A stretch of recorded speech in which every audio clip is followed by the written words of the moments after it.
IAS Academy. Hello all, welcome to IAS Academy and welcome back to the program Editorial Daily, where we deal with editorial analysis which enriches your perspective and enhances your answer writing. So let's get started with our today's session. Today, basically, we will start the article by analyzing an insightful opinion piece which is written by Amit Kumar. Written by Amit Kumar, who is a staff research analyst at the Takshashila Institute, which is published in the paper Hindu, which is titled Behind China's AI Gift, a Constraint. So, this article addresses a crucial topic at the intersection of geopolitics, artificial intelligence, and the semiconductor supply chains. What is the connection? The geopolitics, the interconnection between these geopolitics, the AI, and the semiconductor supply chain. Okay, so it breaks down why China is releasing open weight AI models to the world, while the US tech giants has maintaining the closed and proprietary APIs. Okay, let us divide our organize our lecture into four strategic models. That is, the first is the two divergent approaches, that is the closed APIs versus the open weight models, and the second one is the AI diplomacy and framing as a global public good. And also, next, the third one, if we see the core thesis from this article, which we can take, that is the training versus the serving, which is inference the constraints. And the last one, which we can take up, is the geopolitical realities and the future of the openness. These are the four strategic ways we can divide our article into. Okay, now when we look into the two divergent approaches, the first approach is the two divergent approaches, which is the closed APIs, which is given by the which is maintaining by the US and all, and the open weight models of China. So when we see the American model, the US model, if we see closed and proprietary. Okay, so companies like, if we see the US based companies like OpenAI and Google, and let us say the Anthropic, they keep their models the frontier models closed. Okay, so the users interact with them via an application programming interface, that is what we call API is, and hosted on the proprietary servers. They were hosted on the proprietary servers, so users pay the subscription or the pre-token fees, while the underlying model weights remain strictly guarded secrets. Okay, this is what the US based model is. Now, let us see the China model. What is the China model? Basically, as the title is suggesting us, the open weight benevolence. That is, the Chinese entitles like the when we see the Chinese entitles, like the Chinese companies like what you call them, the DeepSeek, let it be Quen, we'll call it as Alibaba, and Moonshot. So these companies publish their model weights publicly. They are not even closed. They are given publicly. So anyone from the developers in, let us be that New Guinea to startups in the US can download, modify, they can fine tune and host these models locally on their own hardware without paying any subscription or the sending data across the borders. Okay, this is what the Chinese model is. This is what we can tell about the two divergent approaches, that is the closed APIs and the open weight models. Now, when we look into the second strategic model, the AI diplomacy and framing as a global public good. Global, just a second. Yes, framing as a, yeah, global public good. Okay, in this constraint, if we see at the ninth World AI Conference, which is held in Shanghai, the Chinese President Xi Jinping. Xi, these names are a bit confusing. The Chinese President Xi Jinping has addressed the gathering for the first time at these 9 conferences he attended for the first time. he addressed the first time, he pitched the Chinese AI models as a global public good. He said it is a global public good, describing the AI as a humanity's collective wisdom. Humanities, he says, humanity's collective wisdom. Okay, so it aimed at bridging the global digital divide. When you see the narrative strategy, the Beijing portrays its open weight releases as the cooperative benevolences, which is offering an open alternative to America AI hegemony and tech insulation.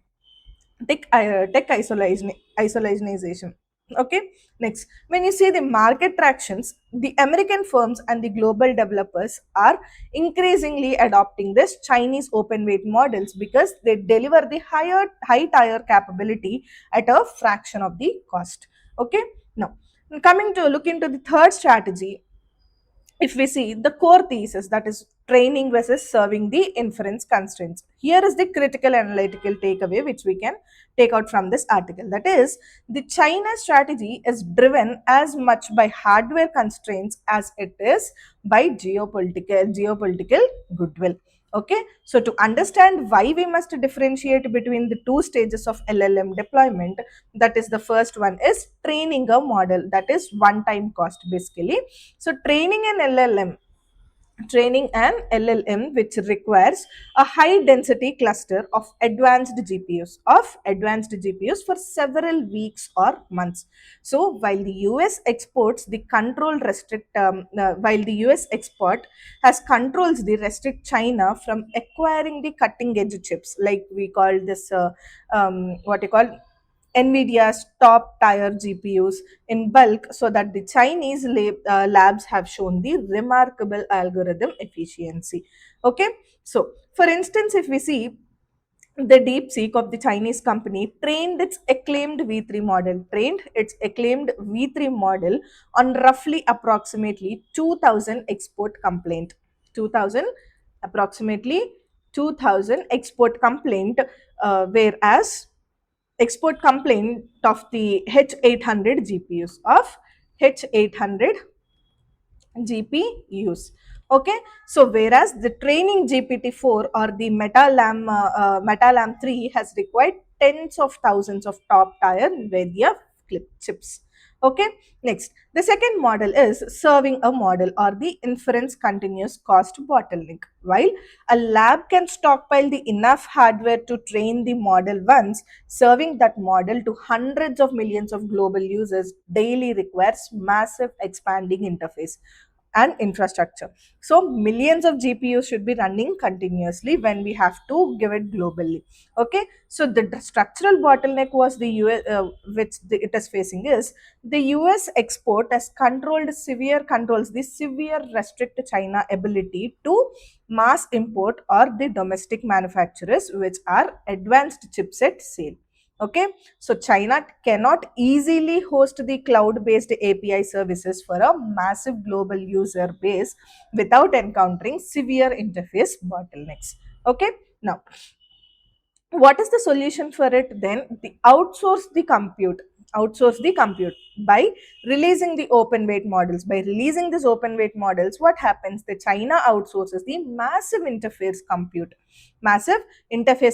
burden to the global users, where the developers around the world download the model and run it on their own service using their own compute hardware. Okay, so that they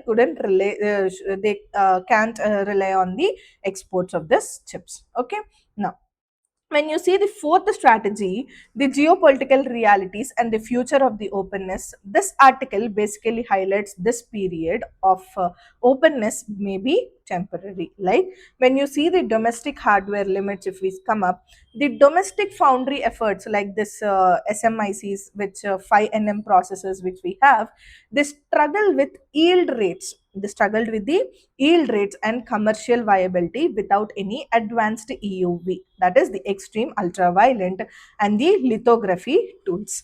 Okay, now when we look into the potential reversal as a security concerns mount, the Beijing is also already considering restrictions overseas across to its most capable frontier models. Okay, this is what the complete article is talking about. The China, its open,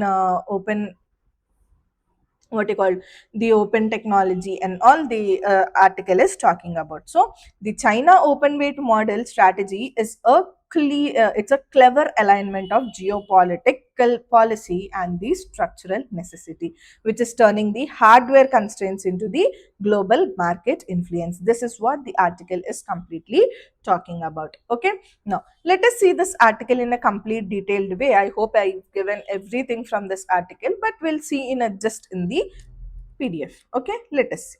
The topic is Behind China's AI Gift, a Constraint. The author is the Hindu Editorial. The source is Hindu Editorial, and the author is Amit Kumar. Okay, now let's see what is the context of the topic at the ninth World AI Conference. At the ninth World AI Conference in Shanghai, the President Xi Jinping has pitched the China's open weight AI model as a global public good, which is constraining them with the US proprietary closed source models. So, however, this openness is driven more by China's compete constraints and the semiconductor sanctions than by the pure altruism. Okay, now how can we link this article to our syllabus is we can link this article to our GS paper 2, which is basically the science and technology topic, the AI compute infrastructure, the cyber diplomacy, international relationships, economic and strategic implications of technology. Okay, now when we look into the core concept, core drivers behind this China's AI diplomacy, if we see, and that the first thing is public good versus the proprietary models. What is the difference between these two is the China's positions open weight models, that is the DeepSeek or when the Moonshoot, as a cooperative alternative. Cooperative alternative to the US commercial platforms like the OpenAI, Anthropic, and Google. Okay, now as we have discussed previously, China has the open weight model, whereas the US has the closed model, where only the users have to log into the application and then they have to pay a fee or they have to subscribe to that, or else they have to pay a pre-token fee, then only they get the access for it. Okay, this is what the US is doing, but China has kept it open weight model. Okay, now coming to the accessibility, the open weight models can be customized, they can be modified and run locally on any local server without data leaving national borders or requiring the continuous API subscriptions, as I said. Okay, now coming to the geopolitical framing, the Beijing presents its model as a way for developing countries. Example, the Papua New Guinea or the Shingle to host and control their own AI infrastructure. Okay, now when we say the key term technical and infrastructural bottlenecks, what it have to face is the AI workload, that is two distinct stages. How? First one is the training stage, that is the one time heavy investment where it requires thousands of top tier GPUs running for months and months.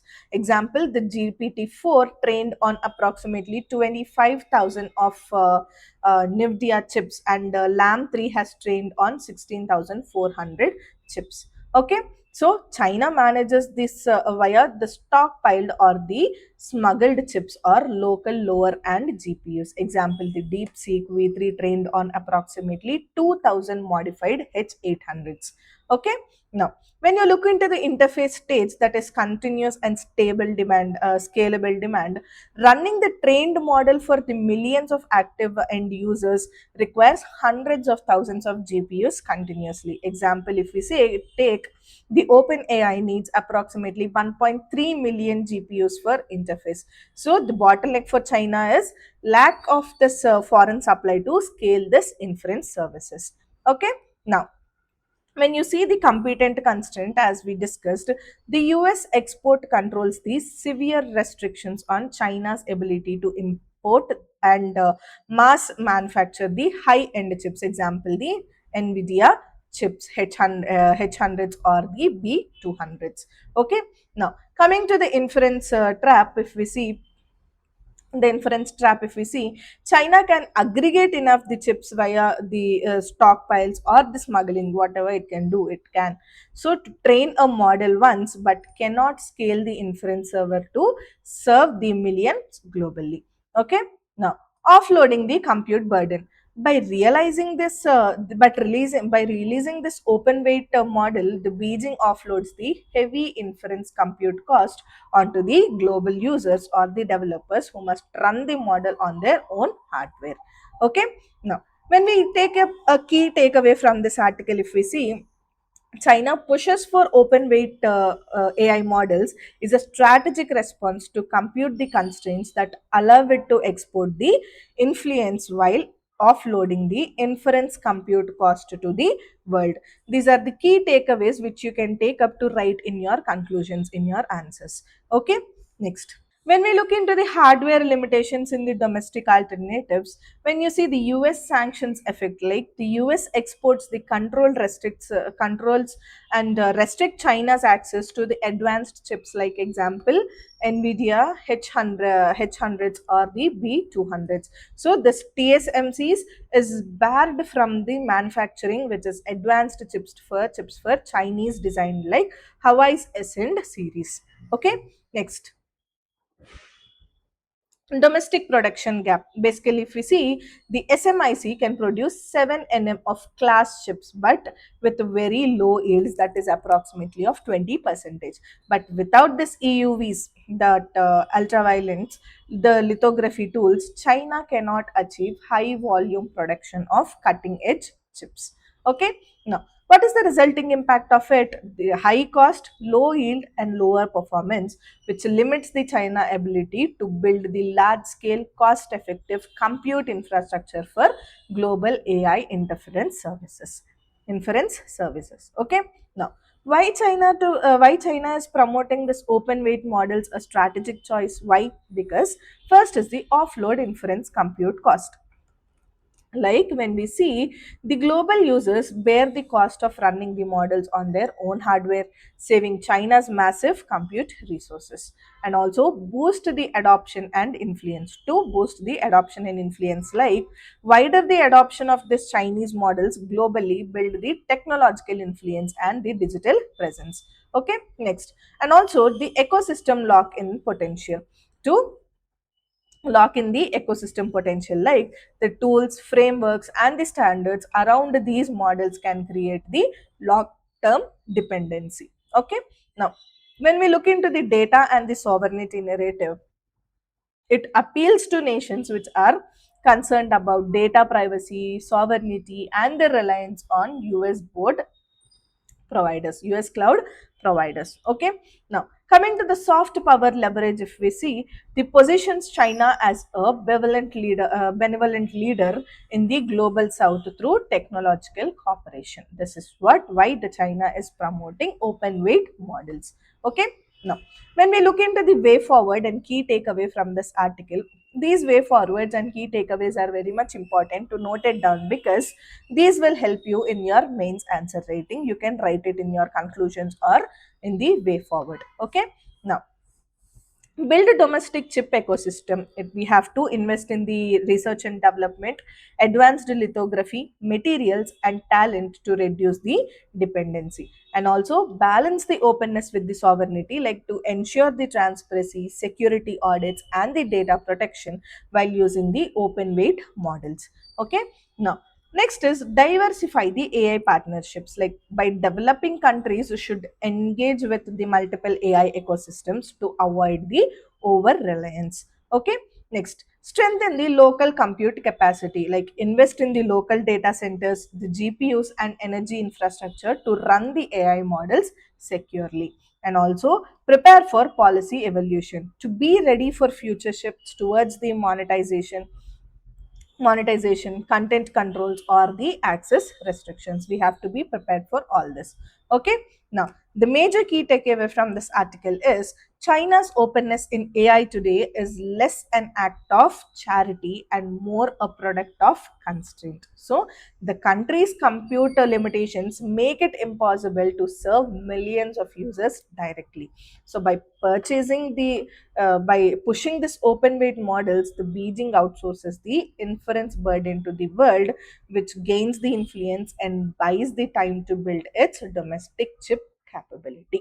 Okay, so as the hardware capabilities improve, the current openness may give way to more proprietary and controlled ecosystems. Okay, now when we see the IACS and the Indian science, a legacy of vision,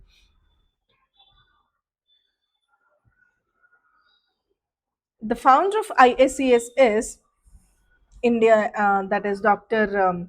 Mahendra Lal Sikhar, founded the Indian Association for the Cultivation of Science IACS in 1876 in Kolkata.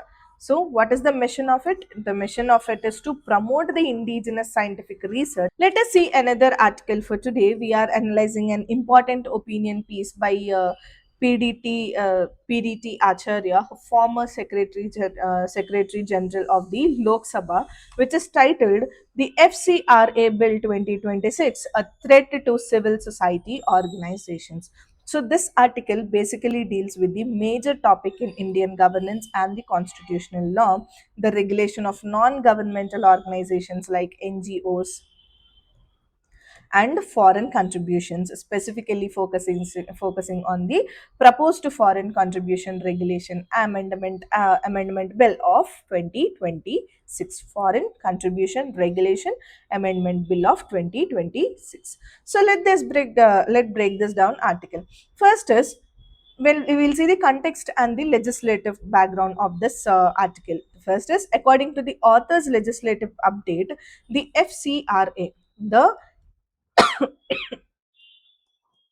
the FCRA Amendment Bill of 2026 has been listed for the considerations in the monsoon session of Parliament. In the monsoon session of Parliament. Okay. So, although it was postponed earlier due to the widespread protests particularly from the Christian organizations and the NGOs, the government has reaffirmed its intent to pass it. Okay. So, when we see the historical context of this FCRA, why this has been released in India is in 1976, if we look into back, the Indira Gandhi era, 1976, the Indira Gandhi era, the Foreign Contribution Regulation Act was the first enacted during the emergency regime. Okay, the first act which has been come up for this is the Foreign Contribution Regulation Act. Okay, this has come up during the emergency regime. So the primary fear was the potential destabilization of India's democratic system through the public funding or the foreign influences channeled by the NGOs, like NGOs. Okay. Now, apart from that, in 2010, again in 2010 Act, which has replaced the 1976 Act, making regulations progressively stricter. Like it specifically barred the electoral candidates, media personals, the public servants, the judges, political parties, and the political nature organizations from receiving this foreign money. So the traditional stance now is historically these foreign funds were permitted under a regulatory framework for genuine social, cultural, economic, educational, and the religious or humanitarian purposes. Okay, so next, what changes did this now 2026 bill has taken up? What changes has come? When we see the PDT Acharya argues that that while this past regulations were strict, the 2026 bill will is exerts a sledgehammer effect on the civil society organization, religious groups, and the NGOs. What is the key mechanics of this proposed bill in 2026 is under the proposed section under the section of 16 clause capital A subclause 2, if an organization registration certificate is cancelled, all assets created out of all out of the foreign contributions, even if only particular funded by foreign money, will vest in a government designated authority. This is what it is said in proposed under section 16 capital A of subclause 2. So initially, this vesting is provisional. If the certificate is not restored or renewed within a set time frame, the authority can transfer this assets to ministries or the local authorities, sell or auction them, or put the proceeds into the consolidated funds of India. This is what they have to do. Okay.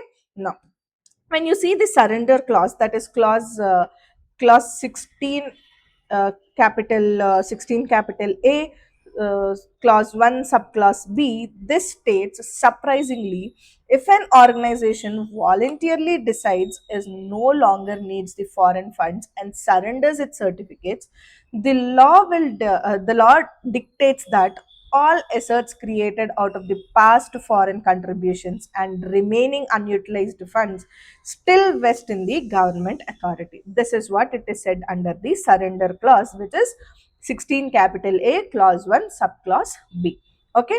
Now, when we look into the potential for misuse via the religious conversion allegations, the author notes that the cancellation can occur if an individual or the organization is prosecuted or accused in the connection with the forced or induced religious conversions. So, Mr. Acharya points out that filing a police complaint which is alleging this conversion is very easy, so giving this provision immense potential for misuse, particularly against the minority groups. Okay. Now, when we look into the constitutional and the legal critics it is coming is, the author basically highlights two major constitutional flaws in the preceded amendments. What are those? The first one is vague standards and public interest. Vague standards and public interest, that is, a certificate can be cancelled in the public interest under the article 14 clause 1 subclause C, because the government is the custodian of public interest. So this subjective ground gives the unbridled power to the administrative authorities, which is allowing them to seize the assets, which may even include the places of worship.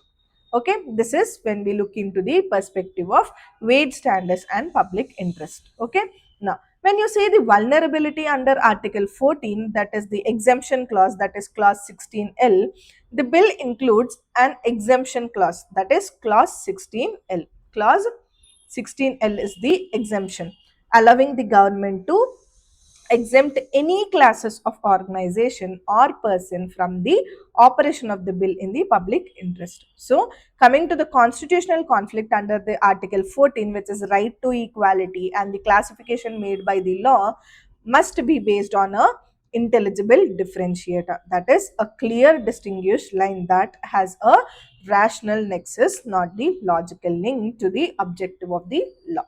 Okay. Now, Mr. Acharya argues that the clause 16L lacks both. So it gives the unguided discretion to favor the certain organizations over others purely at the government's opinion, which is regarding it vulnerability to a court challenge. Okay. Yes, this is what the article is basically talking about. Basically, the rights and the funds which have been coming from the foreign institutes, and if the organization voluntarily wanted to give up or what you call surrender, what are the laws have to be taken, what are the clauses have to be seen, we will discuss this in complete detailed way. Let us see this article. Yes, the topic is the FCRA Bill 2026, a threat to civil society organizations, which is given by the author PDT Acharya, a former Secretary General Lok Sabha, and the sources newspaper opinion or editorial analysis. So the FCRA Bill 2026, a threat to civil society organizations. Okay. Now, what is the context of this article? Basically, the Foreign Contribution Regulation Amendment Bill, which is taken up in 2026, is listed for consideration in the monsoon sessions of the Parliament now, which it is going to be happen. So, after being postponed earlier due to the protests from the civil society and the religious organizations. Okay. Now, When we see this FCRA 2026, the what you call, yeah, let us see first how can we link this article to the syllabus. We can link this article to our GS paper 2, which is the governance, statutory and regulatory bodies, constitutional and polity, and the role of NGOs and civil society. Okay, now when you see the evolution of this foreign fund regulation in India, when we see the pre 1976 era, which is where we have spoken previously, the foreign contributions were permitted without a unified statutory regulation.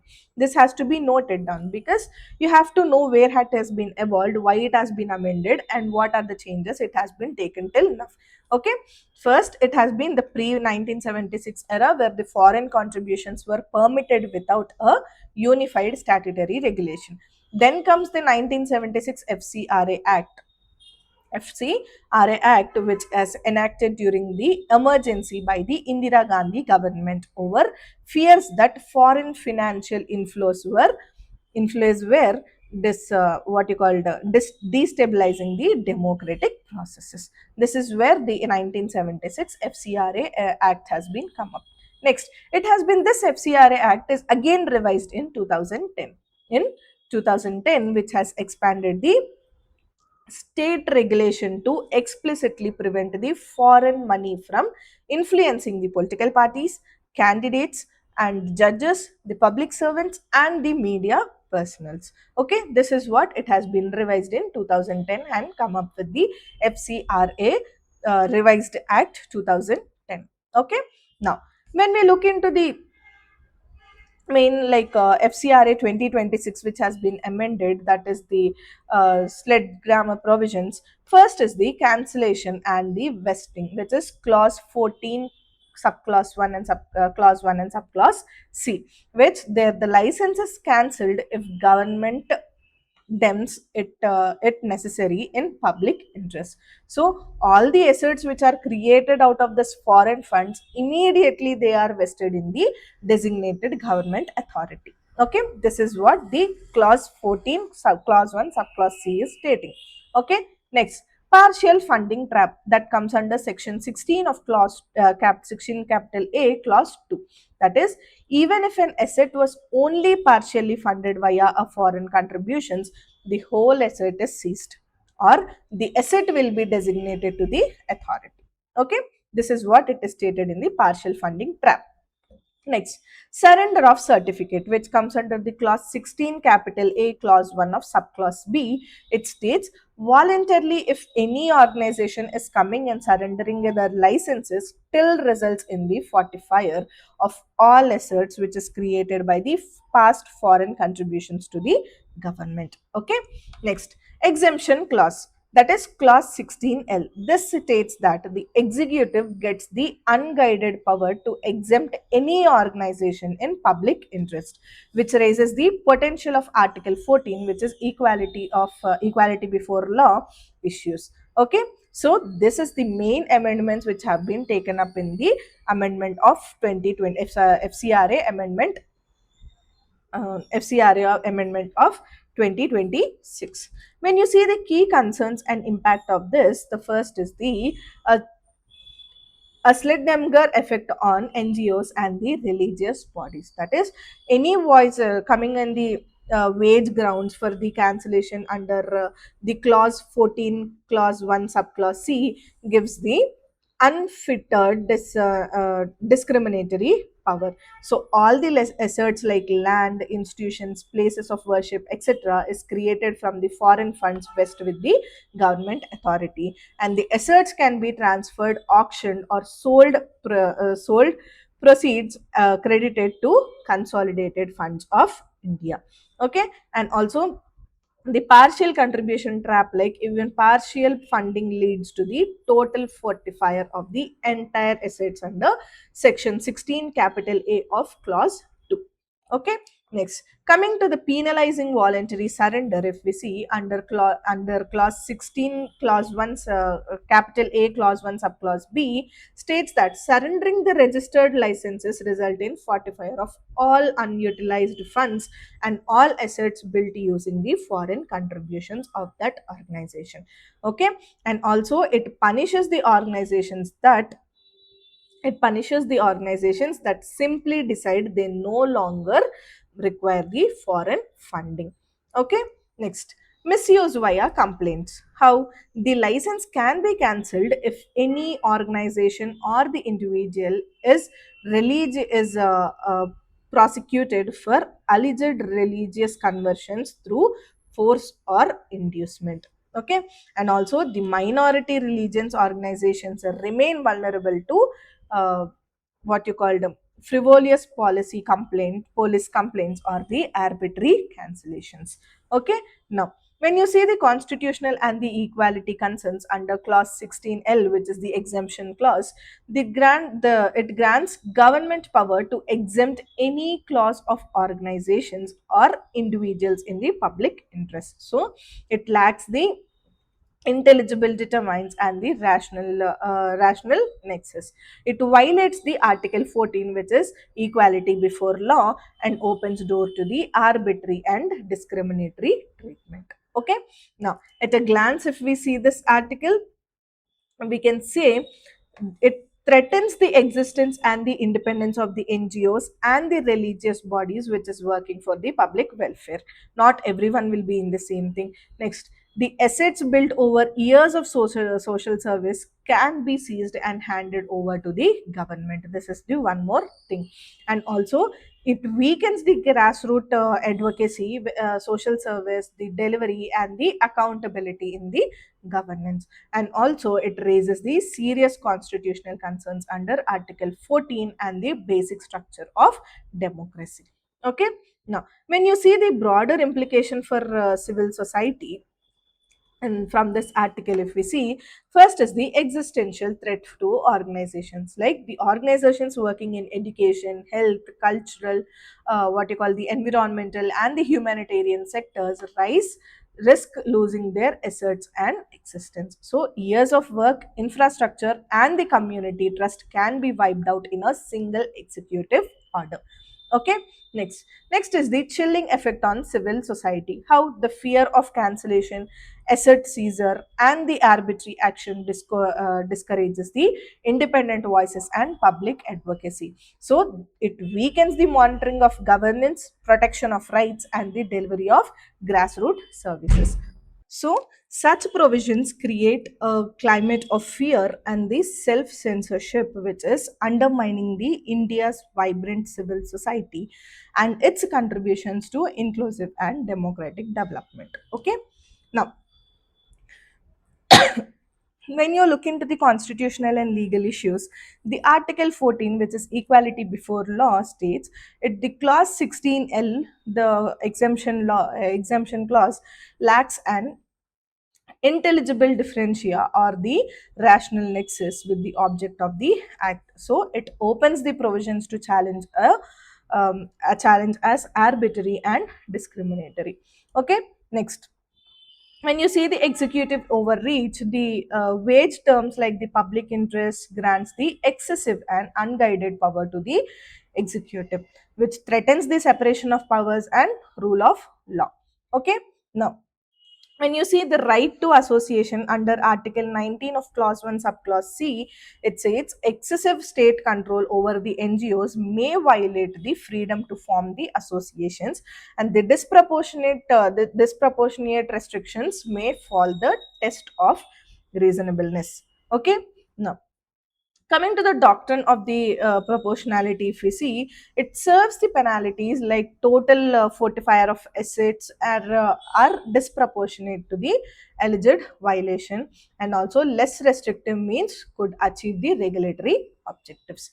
Okay, now when we compare this amendments of this FCRA, which has been come up in the past, like from history to now, if we see comparisons from 2010 versus the FCRA Amendment Bill of 2026, When we see the cancellation grounds and the grounds of cancellation, it allowed the 2010 FCRA amendment bill has allowed on reasonable grounds of violation, whereas in 2026 cancellation on the wage ground of public interest. The wage ground of public interest. The main concern by this is the arbitrary and subjective power to the executive.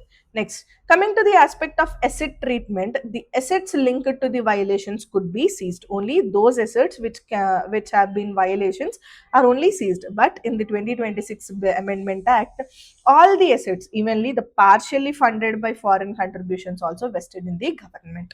Okay, so what is the main concern from this? A disproportionate and domain asset fortifier. Okay, next, voluntary surrender.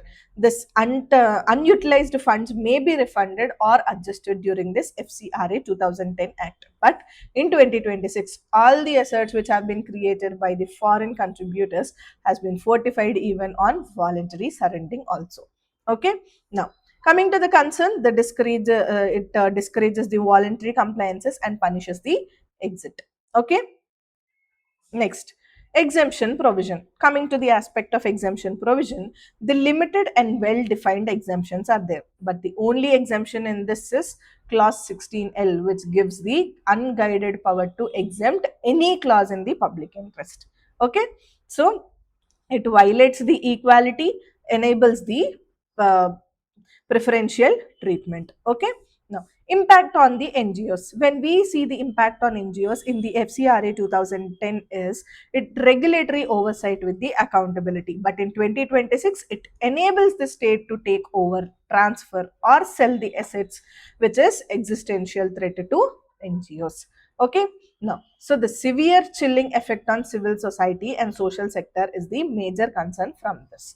Okay, now when we see the way forward and key takeaway from this article, if we look forward, the way forward goes like it introduces the clear, precise and objective grounds for cancellation, ensure the proportionality, penalties must be reasonable and the commensurate, and also provide the procedural safeguards, prior notice, hearing and the reasoned orders, and also remove the partial contributions trap and seize only the foreign funded portions.